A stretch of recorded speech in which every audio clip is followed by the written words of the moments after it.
You're listening to a Zodiac Psychics podcast. This is Pop Culture Life Lessons, where we talk to the experts on our platform about celebrities, their problems, and what you can learn from it all. Hello, welcome to the show. I'm Jess from Zodiac Psychics, and today I'm joined again by Astrid. Astrid is an advisor on the Zodiac Psychics platform. You can find her under the profile name Love Star Psychic. Astrid is a psychic, a tarot reader, a dream analyst, and a twin flame expert, and much more. Welcome back, Astrid. If you've been listening to the show, you'll remember Astrid joined us to talk about getting back together with your ex. She also gave us a reading of her tarot cards for September. What kind of tarot reading are you doing today for us? So hello, my lovelies. Here's Astrid again. So this time I was thinking that since we are talking about, I would say challenging relationships with this particular episode, I was thinking, you know what? Let's do specifically a love reading for September. That kind of segues into from the whole Johnny Depp, Amber Heard situation. Let's do love for September at the end of this show. Focus on some love predictions, yes, and find out. As Astrid mentioned, we're talking about a topic inspired by Johnny Depp and Amber Heard, which is toxic relationships. So if you didn't know them well before this year, you've probably gotten very familiar with them now after their well-publicized trial, maybe more familiar than you ever thought you would. I'm just going to do a quick recap of their relationship for anybody that's not up to speed. They made a movie together in 2019, 2012. They started dating after he split with his longtime partner. 2014, they're engaged. 2015, they get married. And not long after, we start to hear problems, rumors. There's a situation where he allegedly injures his hand during an argument. And then only a year later, 2016, Amber files for divorce. She also files for a temporary restraining order. Reportedly, there's photos of her with a bruised face. She says he caused it, but she ends up retracting the allegations. Eventually, they reach a $7 million divorce settlement. They also release a statement together that says the relationship was intensely passionate and at times volatile, but always bound by love. Then 2018, she writes an op-ed for the Washington Post about domestic violence. She doesn't name him, but people suspect it's about him. In 2019, he files a $50 million defamation lawsuit against her, claiming that op-ed cost him work in the Pirates of the Caribbean and Fantastic Beasts franchises. And his lawyer suggests that she was the abuser, not him. April 2022, the trial begins, televised. We all learn the nitty-gritty details about their relationship. June 1st, 2022, it's announced that the jury found Heard guilty of defamation by Johnny Depp. We're not legal experts. We're not going to discuss what did or did not happen between them. And everything we're talking about is like allegedly and reportedly. But what we really want to focus on is what everyday people like us can learn from a relationship like this. We can't relate to the private jets and the homes in different cities and the staff and all that celebrity stuff. But there is a lot here that is relatable. And Astrid's going to help us sort that out. So Astrid, what do you think? Well, yeah, it's true that even though people who might not have been familiar with the situation, the trial was being televised. It was really difficult to kind of completely avoid. I think a lot of us became maybe even a little bit more familiar with the situation than we would wish or wanted to. Sometimes it was getting quite intimate, certain details. But I would say that it was such a rare opportunity to see pretty much a toxic relationship from kind of the start to in the end. And I think if you have a friend who is in a toxic relationship, you often kind of hear their side of the story, or you might have an idea about the other person's side of the story, but now you have the whole full story with both sides, even like a receptionist and property managers and pilots and all of these people. Like, just imagine when you would have your friend who is in a toxic relationship, and then you could talk to the receptionist who been there on their vacation in Italy. It's just oh yeah, they did that and they did that. So I would say it was such a rare opportunity to see such a thing in such a great intimate detail. We often hear like, you never know what someone else's relationship is really like, and this is where we got to see what someone else's relationship was really like. Yeah, like you had all of these people like talking about it as well. It really struck me the realization that, wow, it's not really easy to be a star, because you can see they are almost never alone. Like there's constantly people around them. So I guess it kind of made easier for us to kind of really see the story of a toxic relationship, because through the eyes of so many different people. So I found that really interesting. I definitely, it's definitely true. The thing that it sometimes could have been difficult for people to really relate to all of these details, because most of us like can't really relate to like, oh, an argument on a private chat, and then my property manager really disliked that. I'm like, yeah, but if I would just change the wording a little bit, and instead of property manager, we have, oh, my boyfriend took my last $1,000 and he spent it on his lover who lives in the same apartment complex. It suddenly starts to hit differently if I just kind of, you know what I mean? But definitely I found it very enlightening, for the lack of better words, seeing it like unfolding. And I noticed that something that, unlike the property managers, I'm quite certain that almost every single toxic or challenging relationship is sharing, and that it starts so dreamy. It starts wonderful. It starts good. And that's like, you know what? That's just like a difficult thing about bad relationships, that they actually start good. Do you think they often start even better than like a good relationship? Like they almost start good to be true. Yeah. Like from my experience, from what I've seen, and obviously in my past, long gone, also experienced. Yeah, that's the horrendous things about them. You're absolutely right. They do start even better than actual functioning relationship. I think it's maybe like one of those people who is abuser, they might try to like, or like the primary creator of the toxicity of the relationship, they might just want to create something that is really addictive in emotional sense. Something that is just so unreal and amazing, that just stands out of everything that the person experienced before. So that gives you a lot of control over your partner if you create that type of a situation for them. And I think good relationships, they often don't start that great.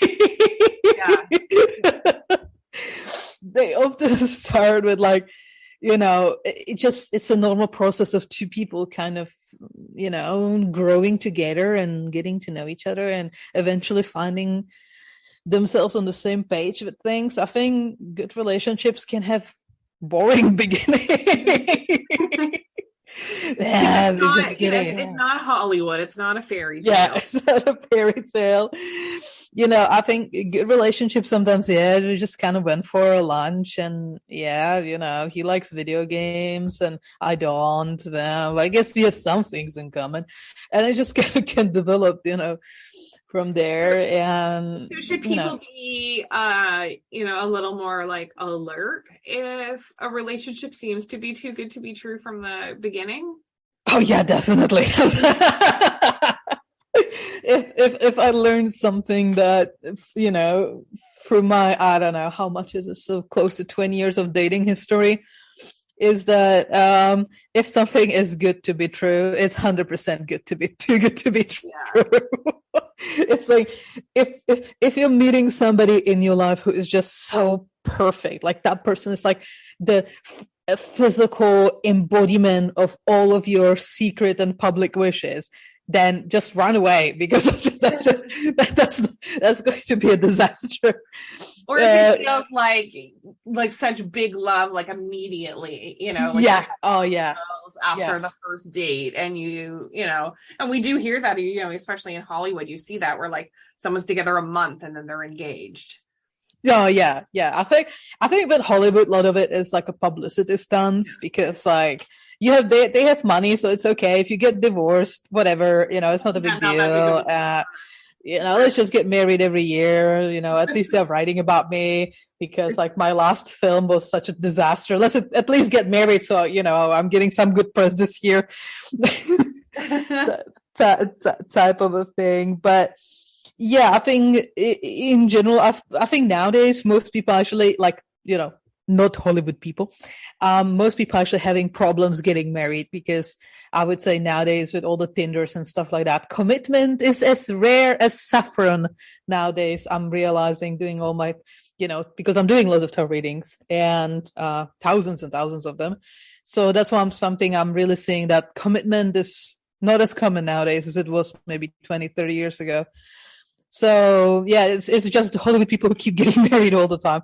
Yeah. I mean, well, I think it's easy to be shallow on to make shallow connections on like a dating website, for instance, and then versus like olden days where you'd meet somebody traditionally and then you'd talk for a while and maybe you were coworkers or classmates or something, and things naturally build. And it's also it's so easy on social media to like create fake personas. Yes. And then just like create certain like a vision that you are like this perfect person that can have this amazing relationship and is doing such a cool stuff. But it's you just post a couple pictures that kind of represent that. And then it's so even easier, I think, with the social media nowadays to actually put somebody and keep somebody in a toxic relationship. Yeah.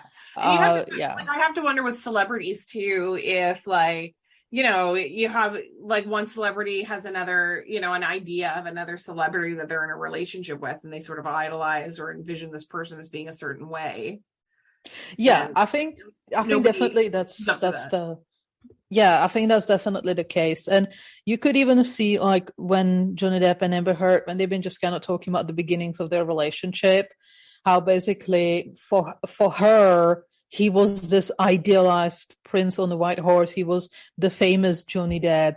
He was this amazing person. She described it herself. And for him, obviously, like she was like, 20, 40, she's much younger than him. So like 20, 30-year-old, 30 years younger, blue-eyed blonde girl, skinny, So both of them, I think, in that case, just kind of fell in love with idealized version of one another.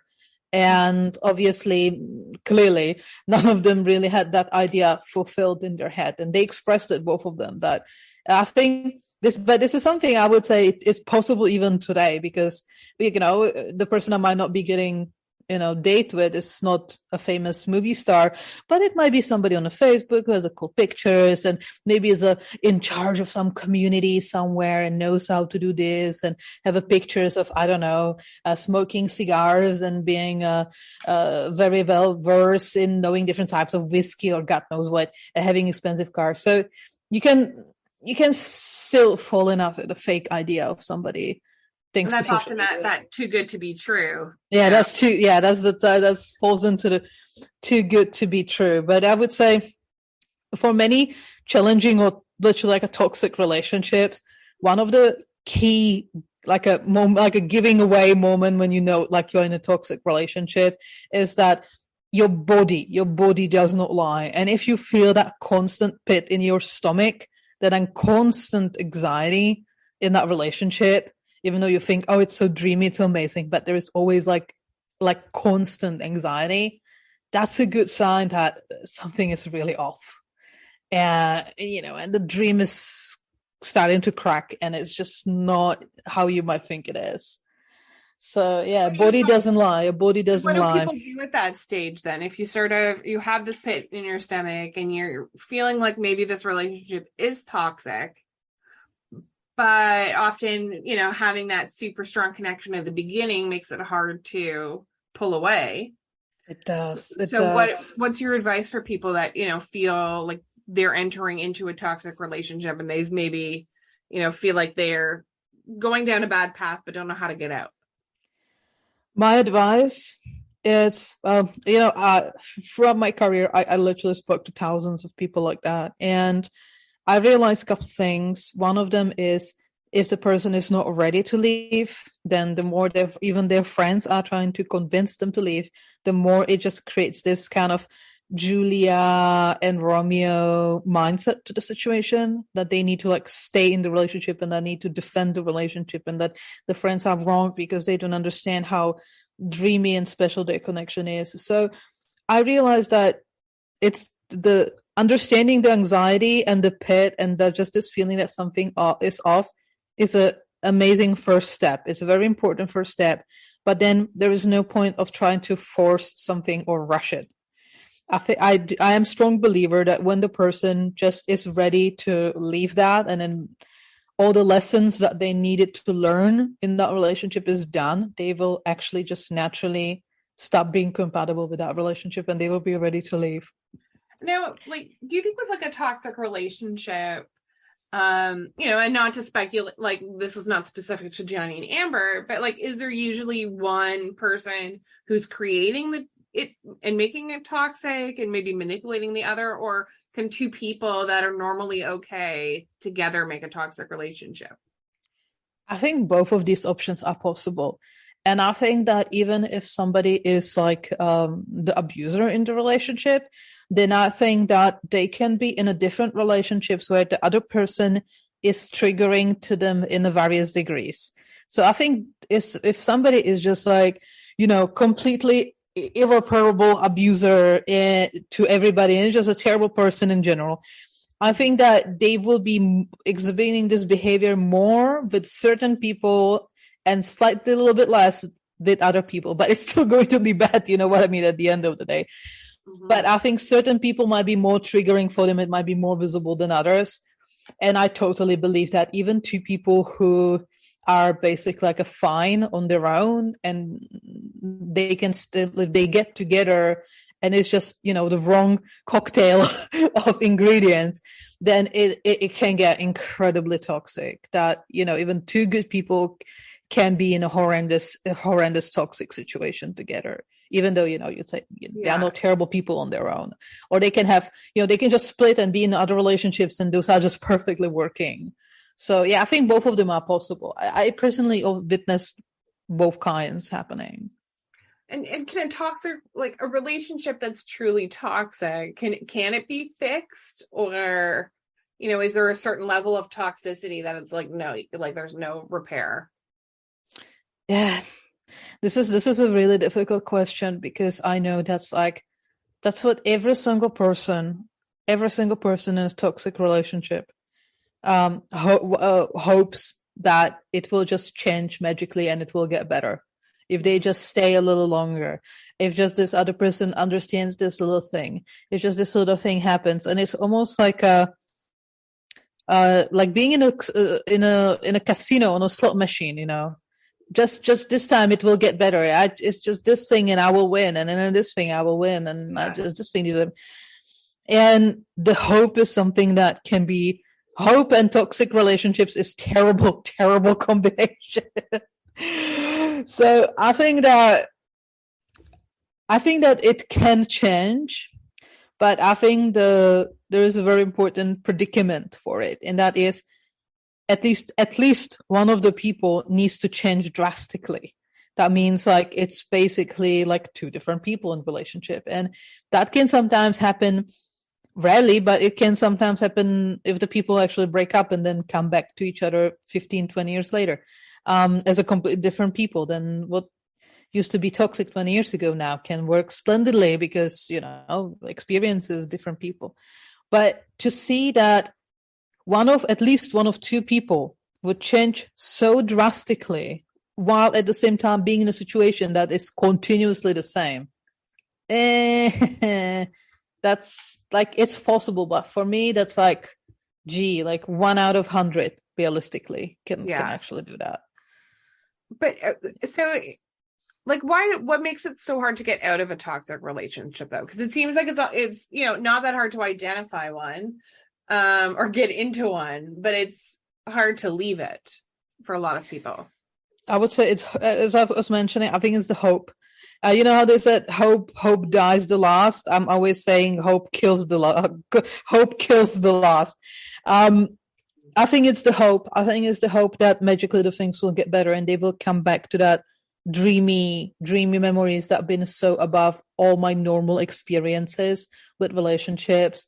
And also, I think it makes it really difficult to actually, after this experience, to reconnect in somebody in a normal way, because it will look boring. It will feel like, oh my God, but I went with this like normal guy out after, that terrible relationship. And it just wasn't there. The connection wasn't there because that person was normal. It was because we've been just two normal people getting to know each other. It was missing that dreamy aspect to it. And that makes so hard to even like have a normal relationship afterwards, because you have expectations that just normal person cannot meet.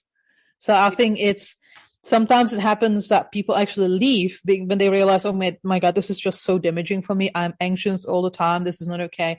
So they leave and they start dating other people, and then they come back because they're just not having that connection, that insane highs that they are seeking that they had with the previous person. And it just kind of in the head connects us. Oh my God. So these high highs, I don't have them now, so that means this relationship is bad, and the previous one was like more love. It was like, more love, more romantic because of that. More but that makes it really difficult to like leave it.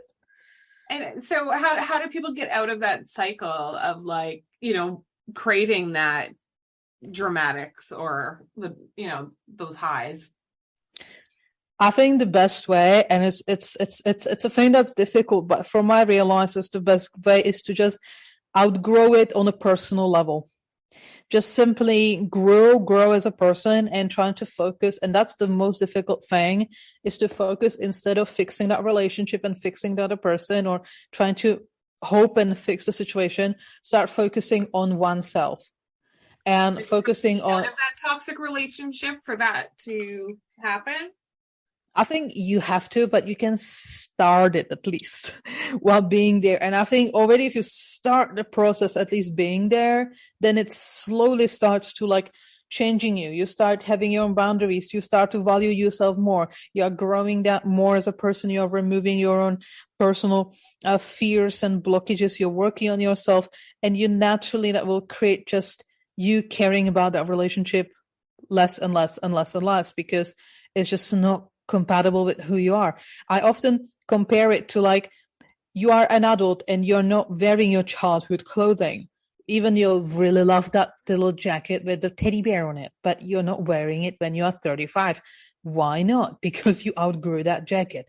So you need to grow as a person so much that you become an adult and that relationship becomes that teddy bear jacket from a childhood. And where does that growth start? Like how do people where do people start that journey? Is there a certain reading or something they should try to kind of find themselves in that way? I would say the first steps would be just simply focus on oneself, because in this type of relationships, you are usually not focusing on yourself. Yeah, you're focusing on that anxiety, on that relationship, what you could do, what you shouldn't do, and just the drama of the relationship. So there's always like a leaking energy of that person that's just kind of leaking everywhere, and the person is often tired. The tiredness, the anxiety, the pit, that's a good signs of the toxic relationships. And your body doesn't lie. And so I would say just the first thing is to focus on yourself, to make sure the majority of the thoughts are on what I want, what I deserve, who I am, what I'm going to do. Me. That's a good start. And then you just start pursuing, me. So, okay, so I want this. I want this. I don't know. I want this piece of clothing. I'm getting it. I want to get this job. I'm getting it. I want to get this. I want to be part of this communal garden project in my neighborhood. I'm getting it. And that just this focus on yourself and stop leaking the energy outside, but instead utilizing the energy to your own wants and needs. That usually is enough to kind of start changing the energy and the story of the person. And then all the things just naturally just comes with it. More self-esteem, more self-worth, more self-love, more all of these self-improvements. less fear. If you are stronger in your feet, you are not afraid. You're strong in your fear. If you have something to rely on yourself, if you feel that you're strong enough to rely on yourself, you're strong in your feet, you have self-esteem, you have self-confidence. That's natural and real. So I would say the focus on your oneself and one own needs and actions and energy throughout the day being used on that instead of anxiety and worrying and pits in the stomachs. I think that's a good start. That's really good advice. That's good advice for anyone in it, any difficult situation, really, that you need to sort of hone in on what makes you happy, what you want to do, what's fulfilling for you. Yeah. I think sometimes you're really afraid. And I think that's one of the things that is very important in this toxic relationship is that usually the people who end up with somebody who's very difficult to be in and stay in that relationship and kind of manage to normalize it are often people who are having hard time to be selfish, like selfish in a good way. And we often learn, it's like, oh, you can't be selfish and, oh, that's selfish. And don't be, but there is like a level of a healthy selfishness. And it's just like, I want to do community garden project. I'm just going to do it. Leave me alone.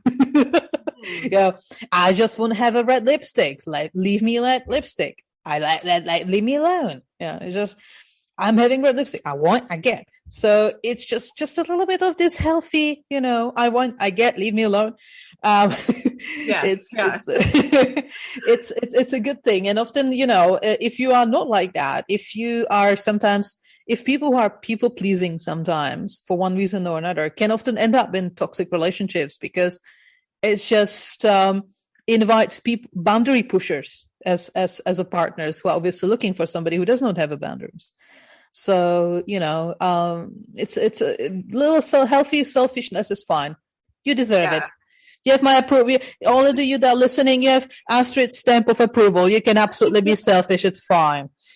Yes, that's excellent. That's excellent advice. Everybody be selfish. It's, and you're naming like selfish things that are just so non-harmful and positive, like joining a community group or wearing something just happy. Like there's such little things that you can do. Mommy just wants to have a sit down and mommy just wants to have a glass of wine, so mommy is getting a glass of wine.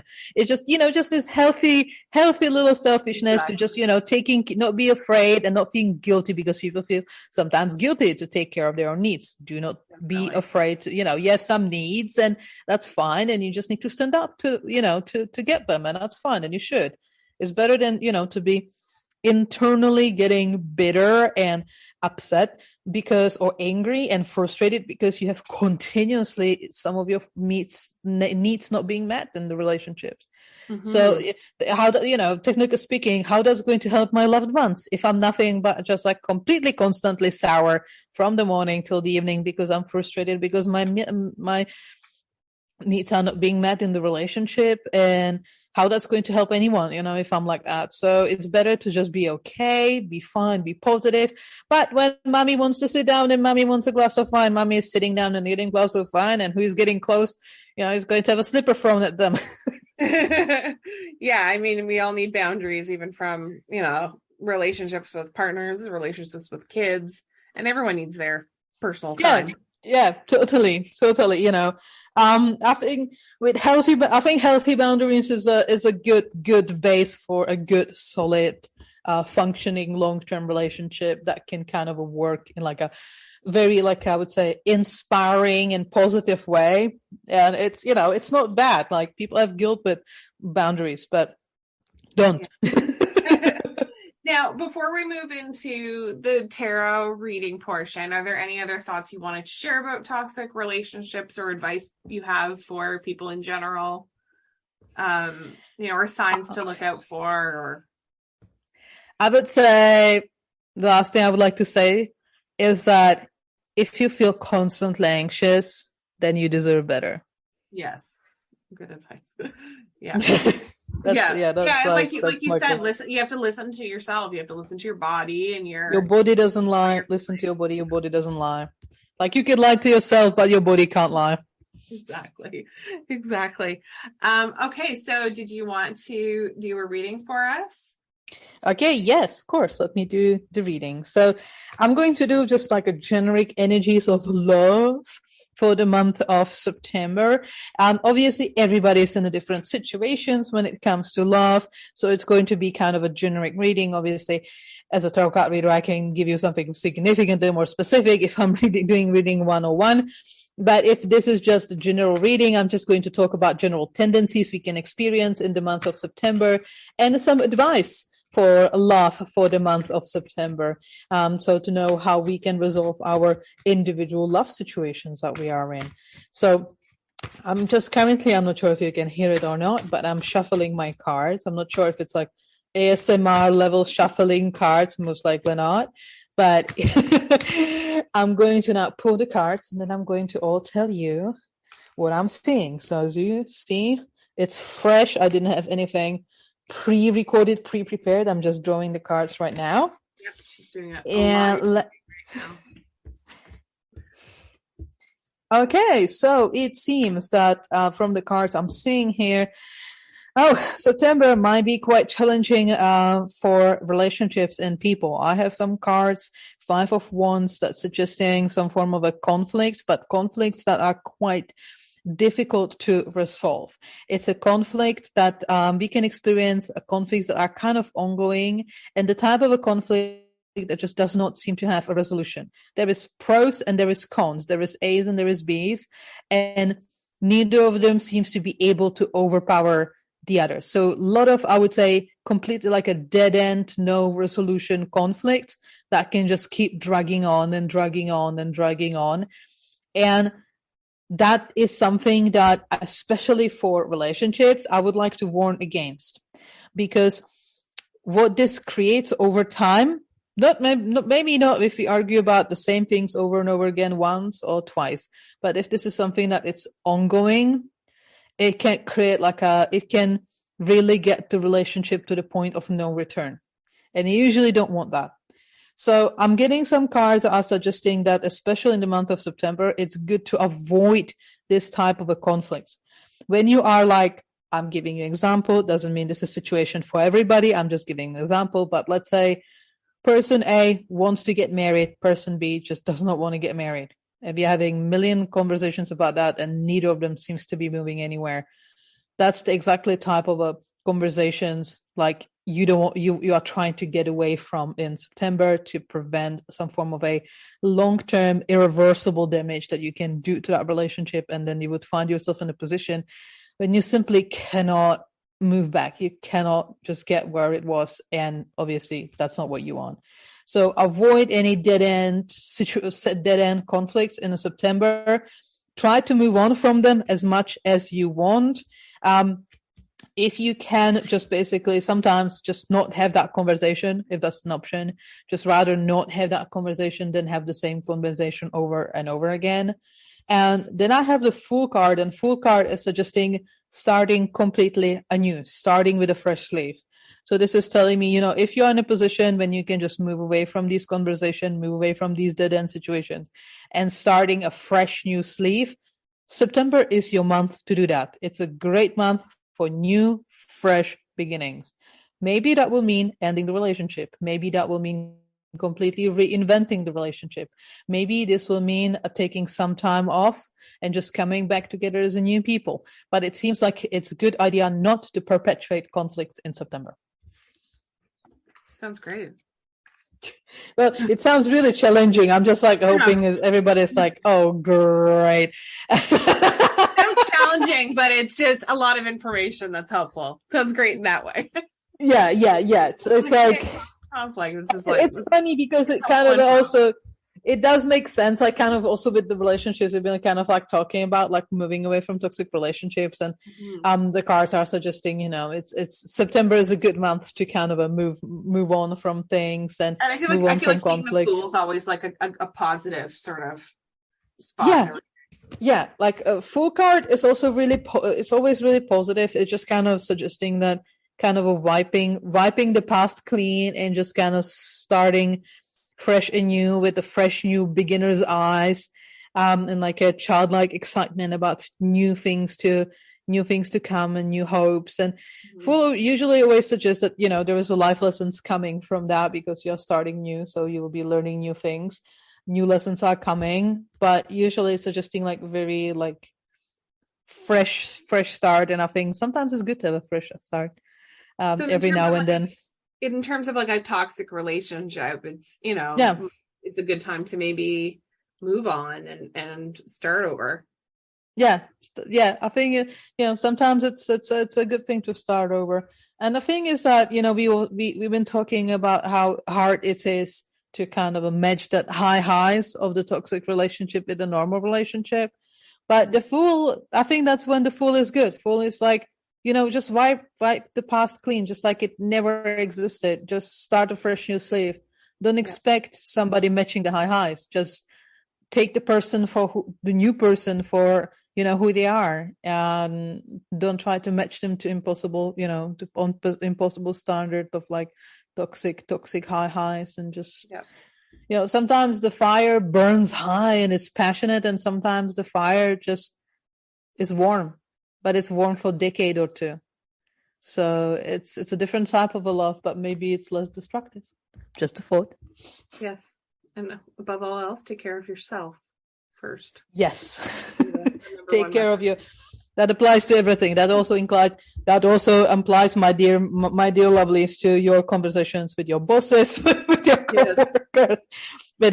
Next time your sister or your brother just wants something, your family members, annoying in-laws, all of these conversations. Well, thank you so much for joining us again, Astrid. It's always super insightful to hear from you, your advice, what your cards have to say. It's always great. Remember, you can find Astrid on the Zodiac Psychics platform under the name Love Star Psychic. Thank you, Astrid. Oh, it was my pleasure. It was always a pleasure to be here. And if anybody wants to reading with me, you know where to find me now. Yes, Zodiac Psychics. Thank you all for listening. Until next time, we send you light and love. Take care.